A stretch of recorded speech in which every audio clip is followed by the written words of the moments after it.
up where I live, there's a huge push to allow farmers, local farmers, to be local farmers.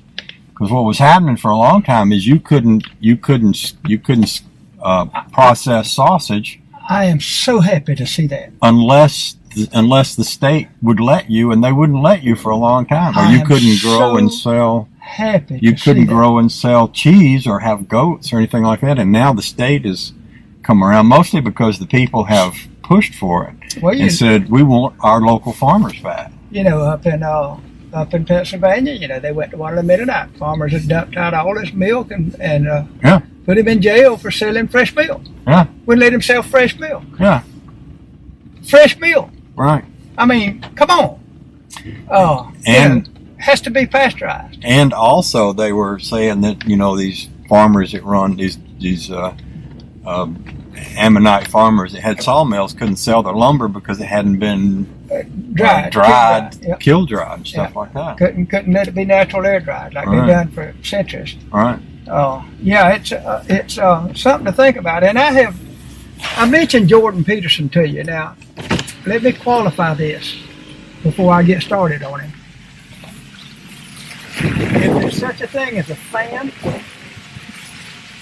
which is another word for fanatic, I am a fan of Jordan Peterson. I think he is brilliant. I'll tell you an interesting story. This is really interesting. He was raised in Canada, way up in the north, in a very small town where it was super rough living, hard to live. That's how he was raised. His daddy, I think, was a teacher, I believe. I believe that's right. Anyway, he went on to college and all that. Had a lot of alcoholism in his neighborhood, you know, the kids, because they lived isolated. They were like 400 miles from the nearest town of any size. Anyway, he had 2 kids. Him and his wife had 2 kids. The girl, from a small age, had a rare disease, autoimmune disease, and she had arthritis, really, really, really bad. And by the time she was a teenager, they had replaced her ankles and her hips, or one of her ankles and one of her hips, or maybe both. They'd done a lot of work on her, and she was in terrible condition. Couldn't function. She was drug addicted from the painkiller stuff. She was, and then her skin started going bad, and she was literally dying by the time she was in her early 20s. She'd been doctored. They took her to the States, to Pennsylvania, I believe, and to New York. They went, because he was a professor, and he was fairly wealthy, you know, had a good income, I should say. This girl was going to die. This girl was dying. So she decided to think for herself. She done some research, and she found out about eating meat. She found out about a guy that ate meat for 18 years and he survived. Mm-hmm. She eats nothing but beef. Mm-hmm. She is well. You should see her. Yeah. She's a picture of health. She eats nothing but beef and water and salt. Yeah. That's it. That's it. She won't touch anything that's processed. So which gets me to, I'll take this a little further. You said you don't eat bread. I don't eat bread. A lot of people have gluten, what they call gluten issues, which is basically wheat, which basically takes us back to genetically modified wheat. Mm-hmm. Which, makes you wonder. I mean, you'd never heard of gluten until recently.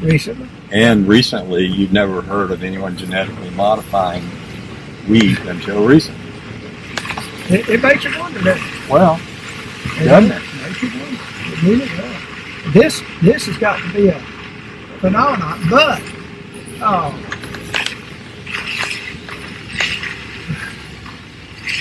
I don't know, there's a big difference too between for lack of a better term, between city folks and country folks. Yeah. The big difference in the way they deal with things, and it seems that you don't see the same trends in the country as you do in the city. Things, I don't know how to say it, proliferate in the city more, it seems like. And there again, I think that goes back to self-worth and individualism and stuff. You know, when you're in the country, raised up in a country environment, even on the small farm deal, like you're talking about, where the kids have to help feed the chickens and help feed the goats and help do things, you know, they seem to get along better than somebody that has nothing but a wall and a TV and a video game and such as that, and they're not even safe on the streets anymore. You know, used to in small town and stuff, kids could run the street, run the sidewalk, or go to the park and all that. You don't see that anymore. Yeah. People are fearful of people. I don't know. It's just I don't have those answers. I wish I did. I wish I did have all the answers. But there again, we do good in a lot of ways. What is these yellow flowers you just passed? Let me look and see if They're in a pine tree, but I think they're a vine that's in the pine tree. Go back a little bit, right, some Right there, and right here. That's if I'm not mistaken, that's wild honeysuckle. That is so pretty. I think that's what that is. Kate can probably tell you. Now, I've seen honeysuckle that had a white blossom and little yellow stipples sticking out of it. It could be. Go back just a hair more, because there was a big one in this It could next be another. pine. Or maybe it is. And maybe it might was not be that. honeysuckle that I'm. Yeah, it must have been that one right there. Must we were have been just that one, there. 'cause I don't see another. Yeah. That is, But it's just a vine and it flowers out. isn't that pretty? I think it's flowered maybe a little early, but it may not be. We've looks- had some warm weather. It looks kind of like a honeysuckle, but it's, to me, it's the wrong color, but it could just be a yellow. Oh, Isn't that pretty, though? I'm not sure. I'm not sure what to call it. But you see where it fully flowers? Uh-huh. Pretty yellow flower. Yeah. Yeah. Yeah. They definitely are. Yeah, which I like wildflowers. Yeah. I really like wildflowers. The thing, them old daisies and things that grow up people's yards, people hate. I like them. Yeah. I like wildflowers. You didn't get to see that. I'm going to take you down this way where I was showing you where I built the road, Yeah. and let you look in those holes and how cool it looks. Some of them they're not very deep. It was on this hill here, on this side of this branch, there's no clay, all sand, sugar sand. So you could sit in one place and dig and dig and dig. It just keep coming to you. The sand would just keep coming to you Yeah. out of there. And I just piled it up and took that little blade on that excavator and pushed it, leveled it off. It was real bargain wet, when I first put it up there because it's full of water. Right. But after it dried out, it made a good road. Yeah.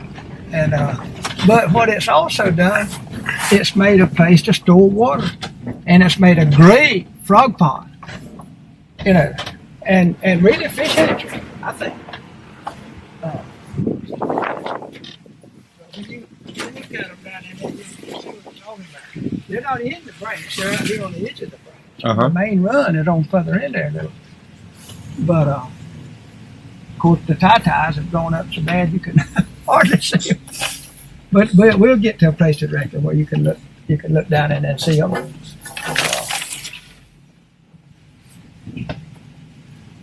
But to me, that's an improvement. Yeah. To this place. And I've done that with the excavator. It wasn't pretty when I was doing it. See in there? Let's see if I can get a little opening here. Isn't there a hole right there?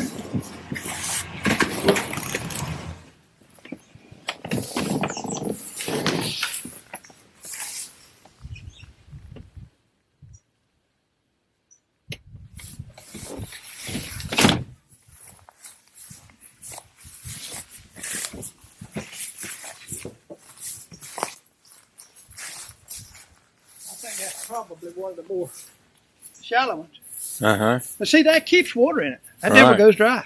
Right. It'll get lower than that. Right. But it's a great place for the frogs and the fish to lay. Mm-hmm. And then when you have this kind of weather, then they get flushed out. And it always keeps a little water Mm-hmm. in there. Even when the branch dries up, Mm-hmm. the branch itself, these will still have water in them, Mm-hmm. which is good, Yeah, it I is. think. Yeah, sure it is. And but we're going, there's some more down here that look better, I think.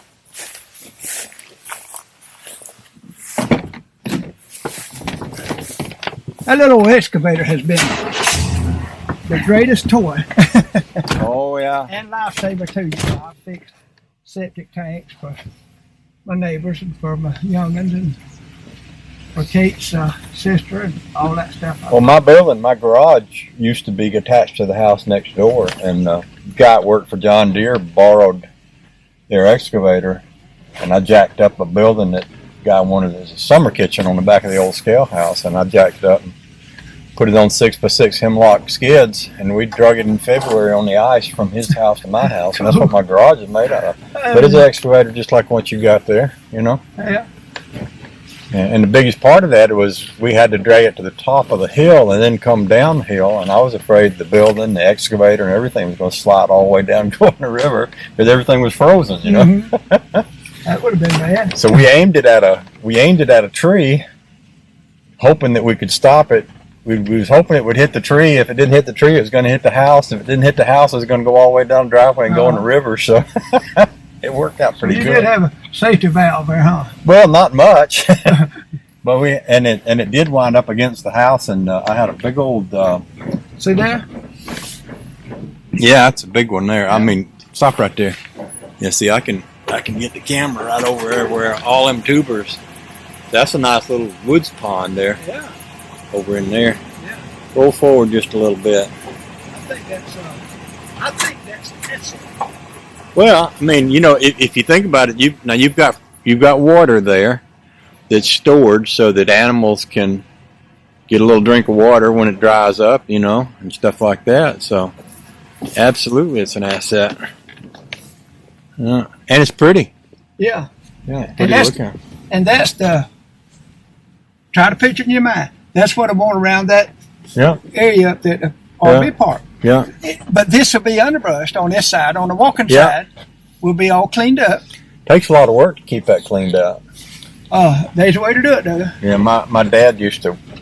We had a little 7-acre lake. My dad, back before they invented weed whackers, used to go all the way around that thing, cutting down weeds and bushes, and man, that's hard work. I'm either going to get a mower from a front end loader on a big tractor, Uh-huh. or either I may just buy another.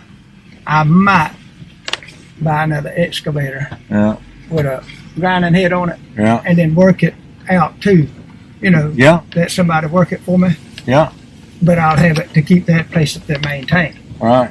One of those mulching heads, Yeah, and cause I'm either gonna have to do that or hire somebody to do it once a year. right. So there's two ways to do that: hire somebody to do it, or either Do it yourself and And hire a out machine. your machine. Yeah, There's two ways to go at it. But I think those are so neat. yeah.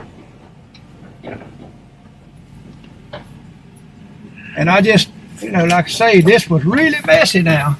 It was hard to even, after I got it piled so high, it was hard for that machine to move in and out of it. So I would, and that's what I'd do. I'd move down to another place and start. And then I'd come back and push it between, you know, when it dried off some. And it's made a good road. Yeah. Well, that's how they built Disney World, you know.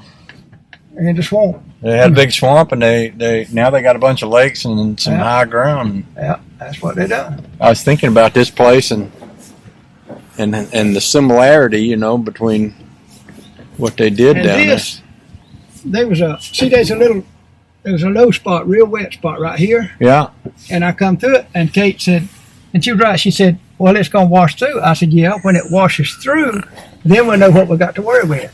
Well, Right. as it is, it's harmless.